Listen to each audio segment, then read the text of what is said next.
Hi, today in this podcast, we are going to interact with a senior scientist, Dr. Alagar Ramanujam, on his new cosmological model called space transformation theory.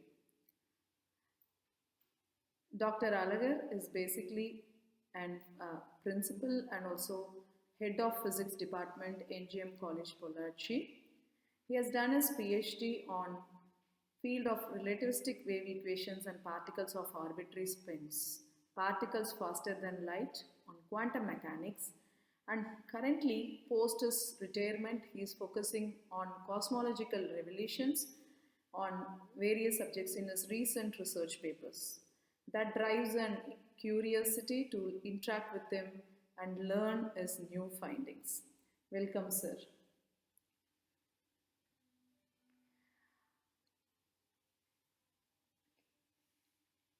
Sir, we can see there are many research papers which is published in various international journals in recent times on your outcomes. So what was the initial point and can you just briefly tell about the space transformation theory?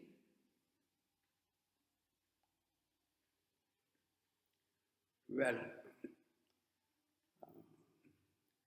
the space transformation, you can say theory or a model, is an outcome of our 2 decades of work. Since my research topic was quantum mechanics and relativity, ever since my PhD work, I am aware of certain fundamental issues in physics not really solved.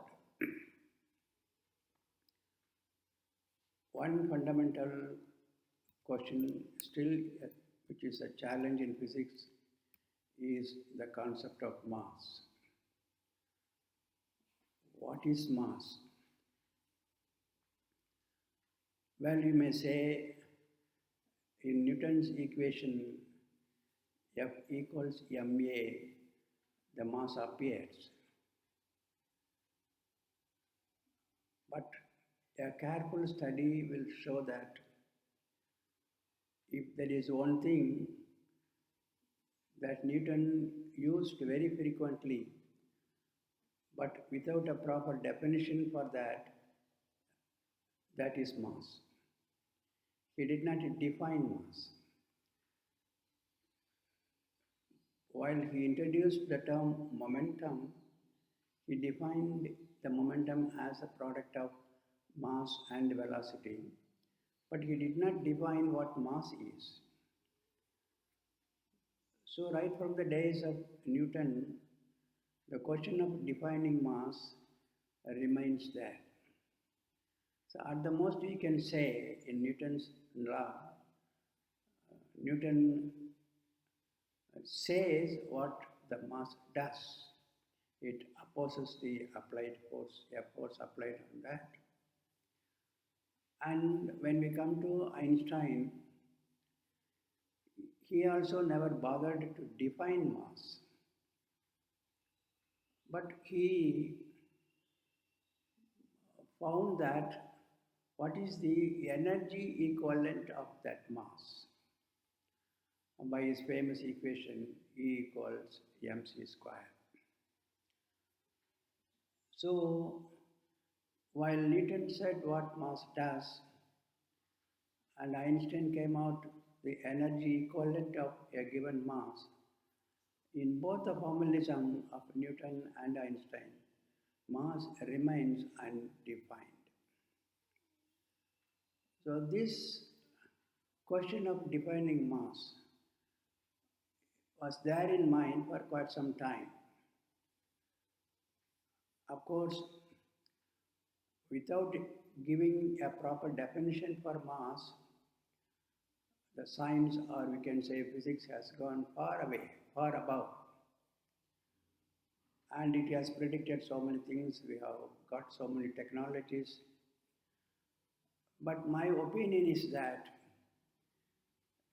if only you can start your physics with a definition for mass, you will meet with so many truths about the universe, which is now not known to us. So there is a definite profit for us in trying to understand what is mass. And similarly, when we come to gravity, we have the gravity formula F equals G m1 m2 by r square. Since the mass remains undefined, consequently, the gravity force also remains undefined as far as its source is concerned. What is the source of gravity remains undefined. Of course, Newton deduced the formula, but that is a formula for Newton's law of gravity, is a formula for the magnitude of the force. It doesn't tell you what is the source of the gravity. So the source of gravity, the source of mass are certain fundamental issues in physics requiring our attention. So when so many fundamental issues are there, not really solved, if there is a way to solve these equations, if these fundamental issues, that will be a great contribution to the field of physics. That's very inspiring, sir. With your long journey of around 40 years teaching physics, you also had the drive to deal with the fundamental issues in physics. Now, at this ripe age of 80, still you are working to deal with these fundamental issues on physics. And it's very interesting and also mind blowing to see that there is not much derivation for the fundamental derivation for mass, and also the Newton's law was not derived, rather than it was deduced. So based on this, what other factors which drive you to work, no, even post your retirement this age on revealing many things on cosmology, sir? Right. See, once we come to understand that there are certain challenges at the fundamental level, any theoretical physicist will have naturally a worry, will have a concern about arriving at a definition. Because without defining certain fundamental quantities, building physics over that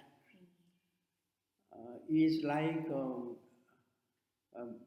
having a building strong but without a basic, a strong foundation. But then, if you want to work at the really fundamental level in physics, you have to be bold enough to change the already existing concepts, or you must be intuitive enough to introduce new concepts in physics so that those challenges can be really met. But such type of work, changing the concepts of physics or introducing new physics, naturally such type of work requires a prolonged years of research. So naturally, a person working for a degree or working for a position will not have any inclination to work over this. And that is why such things have the possibility of being resolved only by a prolonged research by a senior professors who are concerned only with the issues but not with his degree or the position he may get. Oh, that's So such number of professors are very rare, and that is why the fundamental problems remain as they are, because there are no workers on that. okay.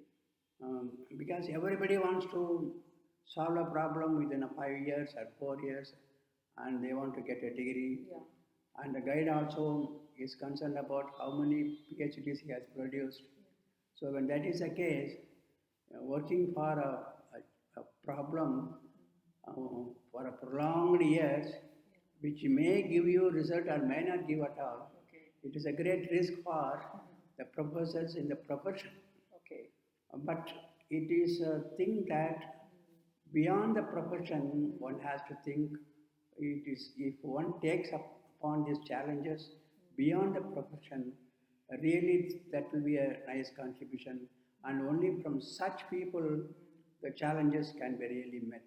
That's very inspiring news for every one of the senior persons in these departments. Rather than convincing with the existing factors, they have to be very curious and also bold, as you said, to reveal or take a risk to go beyond and think out of box to and reveal the loose ends of the existing stuff. That's very nice, sir. And also we can see that for your research has post your retirement has gone for more than 20 years now, and your initial paper deals with definition of mass.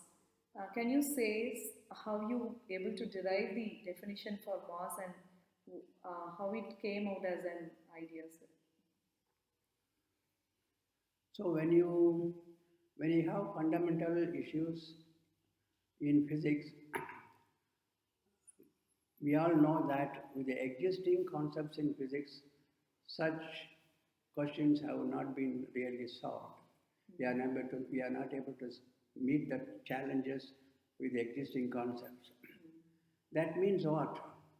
To, to find an answer for the challenge, for example, what is mass and what is gravity, you have to introduce new concepts, or you must be prepared to even overthrow certain existing concepts. Okay. So, if you want to introduce new concepts, um, from where you can introduce the new concepts, naturally, beyond science, there is only another body of knowledge is what? Philosophy. Okay. So, naturally, philosophy becomes a source for introducing new concepts in science. Because being within science itself, you cannot introduce new concepts in science. You have to come out of science. And once you come out of science, you have only a philosophy. So you must study philosophy with an angle that whether you can get a clue Okay. which can be converted into new concepts in physics or in science. So that requires a lot of time also. Okay. So to really work at the very fundamental level in physics, one has to be a bit philosopher also. You must have some philosophy also in mind and interested in philosophy also. Yeah. So it requires both the concepts. That is why it takes a prolonged years. And luckily we were, rather I was, I had the privilege, rather I can say, to meet a philosopher, say by name Vedatri Maharishi, a great thinker of Tamil Nadu. And his philosophy, he has formulated his philosophy in such a way that it can be easily transferred into science. It can be easily taken to science. So, from the philosophy of Vedatri Maharishi, especially about the space, Okay. we were able to formulate axioms for space, and from the axioms, we were able to derive, and we were able to understand what is mass, and we had a formula also for the mass. Mass. Okay. So the first time in the history of physics, we have defined what mass is, and we have also given us a formula for the magnitude of the mass of a given object. Okay. That's inspiring, sir. So we can see always an amalgamation between the scientists and philosophers a long way for the multiple century, and thus and there is a conjunction between you and the philosopher from where you got a clue for your passion to develop the physics. That's nice. So what based on this, what made you to how you derived the Newton's law of gravity? Can you share some views on that too? So if we go to the philosophy of Vedatri Maharishi, luckily he has made some references about the functioning aspect of the universe. Usually philosophers will talk only about the origin of the universe, usually. Okay. And they will confine themselves with studying the origin of the universe. But here is a philosopher, Vedatri Maharishi, who not only talks about the origin of the universe, but also the functional aspect of the universe. So it is really somewhat off the line of a philosophical thinking. So when he comes to the functional aspect of the universe, he says, if we have two objects kept in space or in the universe, any two objects in the universe will be constantly compressed by the surrounding pressure, the surrounding space. Okay. So because of the pressure given by the surrounding space, the two objects are likely to move towards each other. Oh. So that science or Newton has interpreted that as gravity. Okay. So according to Vedatri Maharishi, gravity is not the product of the masses. It is a property of the space compressing any two objects in it. So while Newton did not say what gravity, the source of gravity, here is an answer for the source of gravity. Okay. So the source of gravity is a space which has a tendency to compress any two objects kept in it towards each other. Oh. So that is a starting point. Okay. From keeping this as a starting point, if we develop this mathematically, you are able to derive Newton's law of gravity. So what you are saying is, if you place any object in this universe, that will be compressed by the space. Is that the same? So that in a way, if you view, it is not one object is not attracting the other object as we are usually understanding in our academic world, right? It is not attraction, rather it has been compressed. You are right. Okay. You are right, because when Newton talked of gravity, rather when he saw the apple falling from the tree to the ground, since Newton was not aware of the entity space, for him the only cause for the apple falling down he can put only on the earth, naturally, because he is not aware of the space. So he put the entire cause for the apple falling down on the earth, saying that the earth is attracting the apple. But Vedatri Maharishi has an entirely different view. It is not the earth attracting the apple. It is a space surrounding the earth and the apple, pushing them together towards each other. And in fact, Newton had his own doubt about whether the gravity is this or that, whether the gravity is a property of space or it is a property of mass. Newton had certain severe doubts about that. And that is why he did not commit that this is the cause. Okay. So Newton has never said that a particle attracts another particle. He has never said. That's very new, and it's something unbelievable, because we have been taught that Newton said a mass attracts another mass, but he has not done so. Yes, that is true. So for the past 300 years, we are misquoting Newton. Oh. You cannot find anywhere Newton having really said that a mass attracts another mass. Is there any proof for that, sir? Is there any proof for that? No, you cannot find a statement. Rather, he, in his own book, he says the reason may be this, the mass may attract, or the reason may be the space may be compressing them. He says clearly, I do not know what is happening. Oh, that's very nice. That is, I am not able to commit.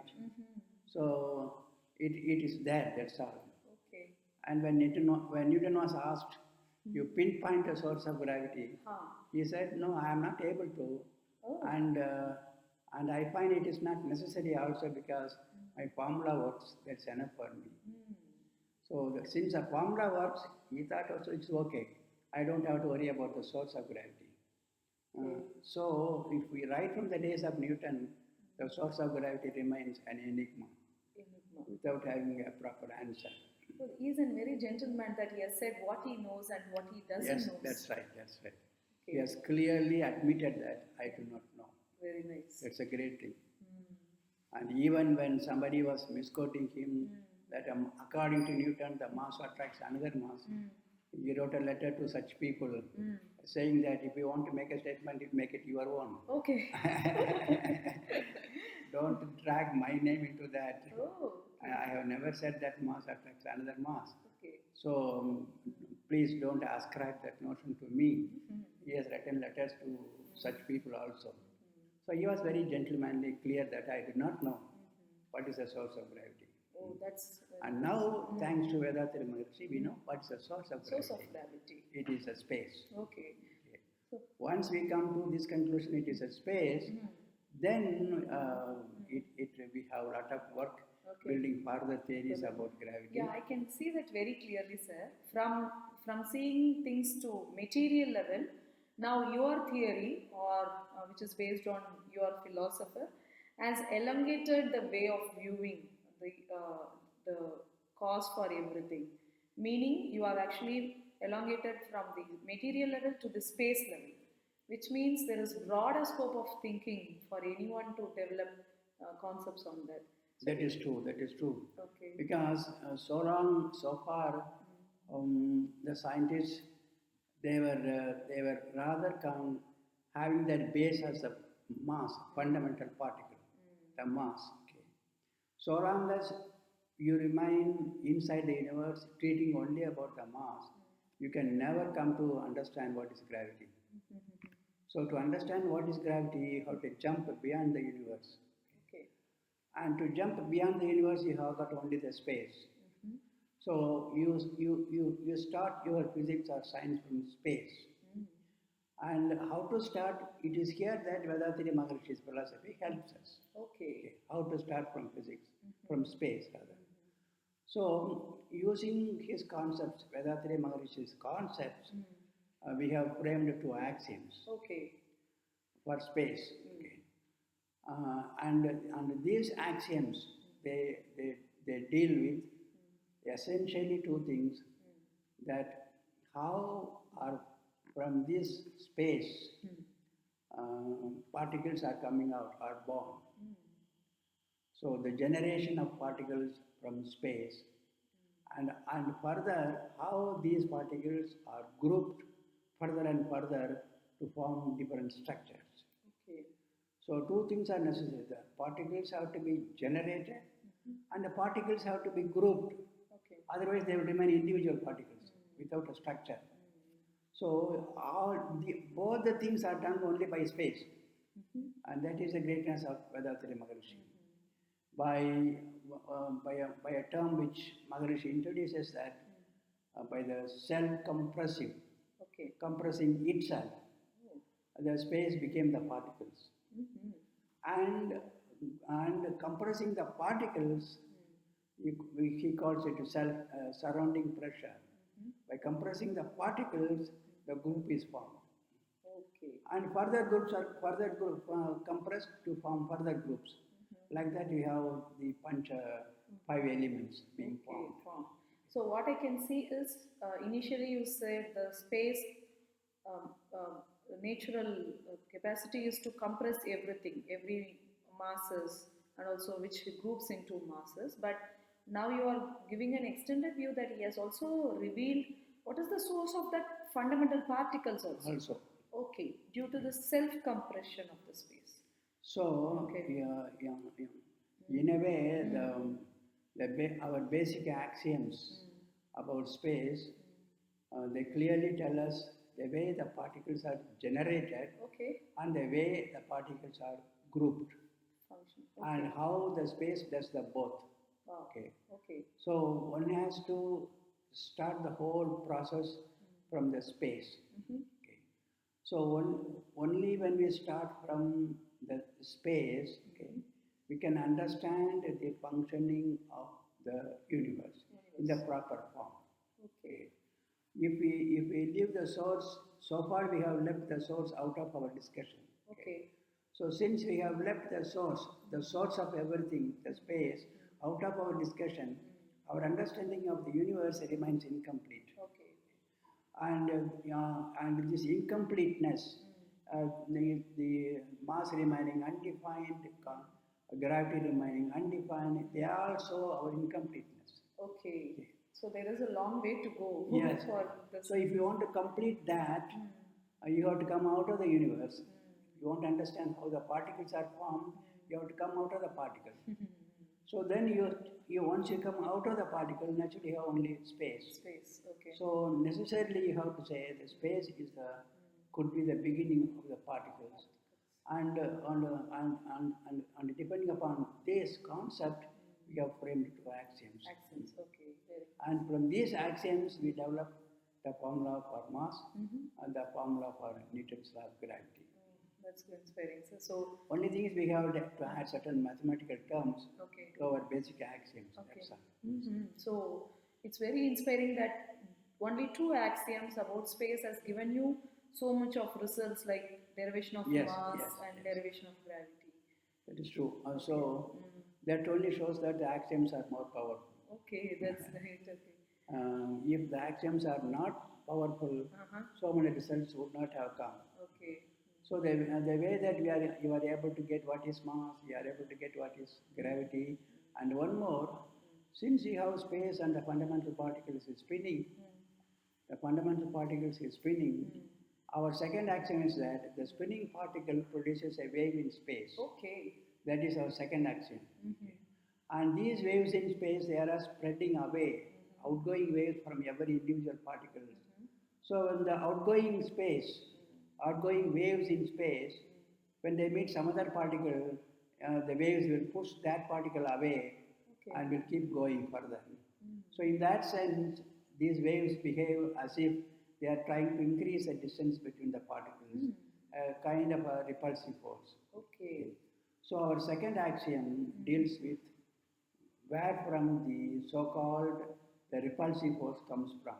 Oh. It is because of the waves in space. Okay. So there is an additional information we get. Okay. So now we say to the physics people, so long as you are saying there are only four fundamental forces, so long as we are saying Okay. that is the gravity, the electromagnetic force, the strong force and weak force. Okay. Now we say to them, you have to add one more, the repulsive force Repulsive force. between any two particles. And the source of the repulsive force is what? The waves in space. Okay. And it is these repulsive waves, the nature, now the present day cosmology people call it dark energy. Okay. Oh. So we explain also what is dark energy and how the dark energy comes into existence. Oh, that's very extraordinary. That's something initially unbelievable. So you have an answer for source of dark energy, And also, which is the most mystery of the current cosmology. yes. Even the current cosmology talks about the necessity of having the dark energy. Because without dark energy, they cannot explain the universe being expanded. The Okay. universe is accelerated expansion. Expansion. Okay. So they need dark energy, but they do not know where from the dark energy is coming from. But they need dark energy. So it is again a challenge. The current cosmology is throwing another challenge. But this challenge is easily met by us in the sense that it is spinning particles producing the divergent waves in space. They do the job of the dark energy. Oh, wow. Okay. So we explain the concept of dark energy also from our two axioms. Again, from these two axioms. Again from the two axioms. Yeah, that's interesting. So, what else results have come out apart from the derivation of mass, gravity, and dark energy? What else results are coming out? So once we have the dark energy, then if we want to have form an equation for the expansion of the universe, Okay. then we have to take into account the two forces, Mm. the expansion of the universe. Mm-hmm. Because beyond the universe, you have the space. Mm. So the space will be always trying to compress the universe. Mm. But the inside the universe, you have the waves, Yeah. and they will try to always expand the universe. Okay. So there is always a constant struggle between Mm. the waves in space, Mhm. the so-called dark energy, Okay. and the compression of the space. Okay. So here, when you form an equation for the expansion of the universe, Mm. the equation will contain the two forces. Okay. The two forces. Mm-hmm. So right now, Mm. the repulsive force is dominant now. Right now, Dominant. Okay. since the repulsive force is dominant than the compressive force, Mm. the universe is expanding. Oh, so this is the reason for the accelerated expansion. Accelerated expansion, because the repulsive force is dominant now. Mm-hmm. So our equations, further equations, will show that a time will come when the repulsive force will be balanced by the compressive force of the space. Mm-hmm. Because the repulsive force, the so-called waves, they arise out of the spinning motion of the fundamental particles. Okay. Naturally, the spinning motion will go on decreasing. Mm. As years pass by, Okay. the rate at which the fundamental particles are spinning will go down. Mm-hmm. So the power of the waves also will go down. Okay. So a time will come when the compressive force, the compressive gravity, or the compressive space will be balancing this repulsive force. Once it balances, the expansion will become uniform, no acceleration. Okay. The expansion will become uniform. Uniform. And then again, the same compressive force still operating will make the velocity, the expansion velocity, further decrease, and further it bring to zero. Oh. So we are able to say the future of the universe also. Mm-hmm. Our two axioms will have something to predict about the future of the universe. We talk about the source of the universe, Yeah. space. We talk about the functional aspect of the universe. We also talk about the future of the universe. So the future of the universe is that this expansion will stop one day. Okay. So why it is significant now? Because in the existing cosmology, they are not able to say the future of the universe in a very concrete way. They talk only about this may happen, or that may happen, or this may happen. Okay. So they are only the probability of this also could happen, the other possibility also happen, other possibility also may happen. Okay. But in our theory, which we call the space transformation, Okay. because we are beginning from space, the space transforms into the fundamental particles. So we call it a space transformation theory. Theory. And the space becomes the waves. So again, the space is the fundamentally the basic thing. Okay. So we call it space transformation theory. Okay. So from the space transformation theory, we pinpoint that Okay. there is only one possibility that Okay. the universe will stop expanding. Oh. There is no probability. This may happen and that may happen. No probability. No probability. This will definitely this universe will stop expanding one day. Okay. So that is some significant result when compared to other cosmological models. So that's the reason you have named your theory as space transformation. Space transformation theory. Okay. Because everything from space. Haha. So we call it space transformation Transformation theory. theory. So like we say, no, you should have out of box thinking to derive something. You have gone out of the universe, which is the space, to derive you to find the source and also the end of the The end of universe. So our cosmology, the space transformation model, is complete in one sense. We talk about the source, functional aspect, and the end of the universe also, the future of the universe. Future of the universe. So in that sense, it is a complete. Uh-huh. But again, our further suggestion is that Okay. we have only translated Maharishi's philosophy into mathematical language, Okay. and we have got this result. Okay.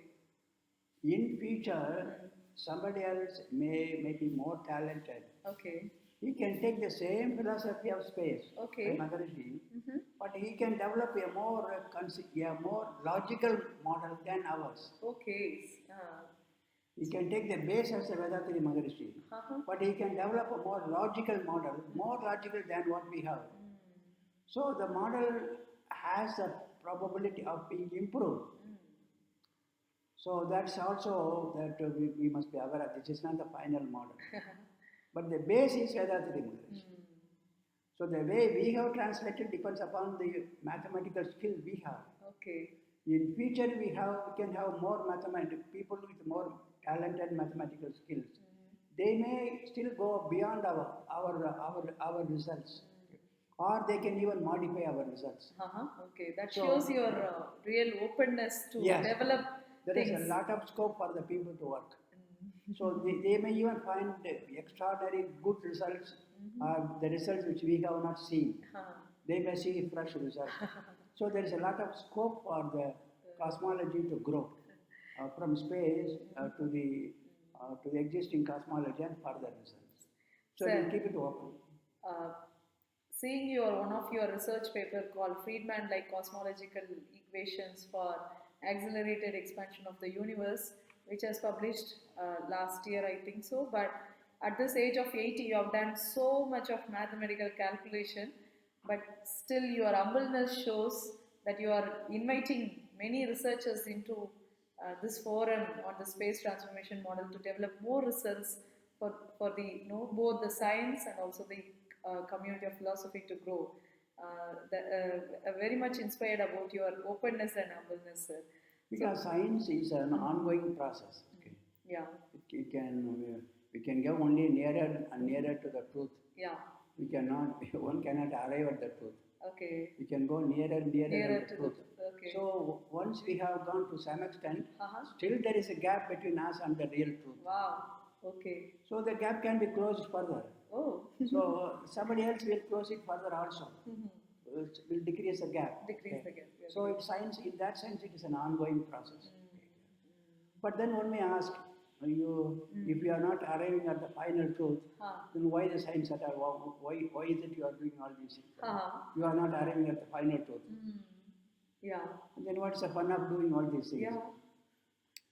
The point is that we can never arrive at the truth. That is certain, because whoever discusses these equations, these models, are all human beings with a limited capacity. Oh, And what you are discussing about, the whole universe and the space is something remaining eternally. So, about the eternal things, a limited object cannot find out the completeness of that. So, our logic is that you will never arrive at the truth. But at the same time, the moment you go nearer and nearer, you can have more and more technologies.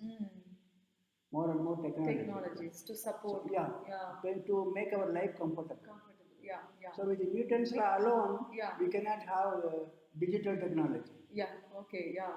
With the Newton's law alone, Yeah. or Newtonian mechanics alone, Yeah. we cannot have digital mechanics. We can have a railway engine, that's all. Railway engine is out of Newton's mechanics. But a computer is not out of Newtonian mechanics. Yeah, electronics came little late Yeah, in the game. later stage. Yeah. So when you jump from Newtonian mechanics to a different level, you get a different technology. Technology altogether. Similarly, still when you go deeper and deeper into science, you will get a different technology. That is the advantage to make the life better. Okay. So even though we know that we cannot arrive at our ultimate truth. The moment we go further and further, we get new technology. That's a benefit. So that's a long, wonderful journey the human being has Yes, it's executed. a journey of our consciousness. Conscious from the. It's a journey of our consciousness. Along that, we get technologies are there.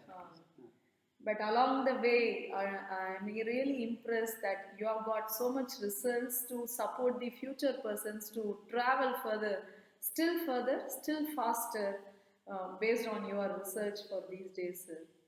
That's very inspiring. So, what is your, yeah, yes, please. So when you know the history of physics, when Thomson discovered electron, everybody made fun of them. After all, you are not able to see the electron. what technology you can have out of that? Okay. You are not even able to see the electron. Yeah. Then what is the technology you can construct out of the electron? But we know now, after electron, we have the electronics. Then we have the valves, we have the chips, we have the CD, we have everything came, all out of the tiny electron. True. So in science, what will bring which technology you cannot be sure. Okay. So we have to keep going further and further. Further. So technology will come beyond our imagination. So that technology will save the whole human world. Okay, will give you more comforts and more confidence to live in. Is that not? So for that, this ongoing process must be always ongoing. Very nice, very true, sir. I am, as a passionate cosmologist, I came to know about your research papers, but you are giving a dimension, different dimension of how the long travel of research goes on, how we have to be really humble and keep going, traveling on this. Inspired to see this. And what is your further course of action on what's your plan? Further, naturally, Uh-huh. giving out these theories, these concepts to more and more people, Okay. forming the groups Mm-hmm. to work on that. Is it not? Yeah. So the youngsters must come forward to Okay. work on that. Okay. Senior professors who have much time Yeah. must come forward to work on that. Mm-hmm. So naturally, once you have a theory in hand, your next job is only to spread it Spread it. to the extent possible. Okay, very nice. So please, friends, this is an invitation for people of senior professors and the young scientists who are having Yes. open-minded without any gyans. Like you can come, explore, and develop the theories. That's invitation from Dr. Alagaraya. And sir, if at all the history has to summary your works for all these years, uh, then it would be a man who has defined mass. So, very thanks for your time and thanks for your sharing with us. And my whole wishes to proceed further and reveal lot of wonderful research outcomes for the cosmological world, which will drive further for multiple centuries. Very happy. I'm also.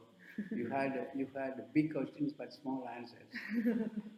Thank you. Yeah, hence this says that there is a lot of scope of further podcast from IOS for big answers, and we'll take more time and publish further podcast in this videos. Thank you. Thank you so much. Thank you. Thanks for your time, sir. Thank you. Thank you. Every time I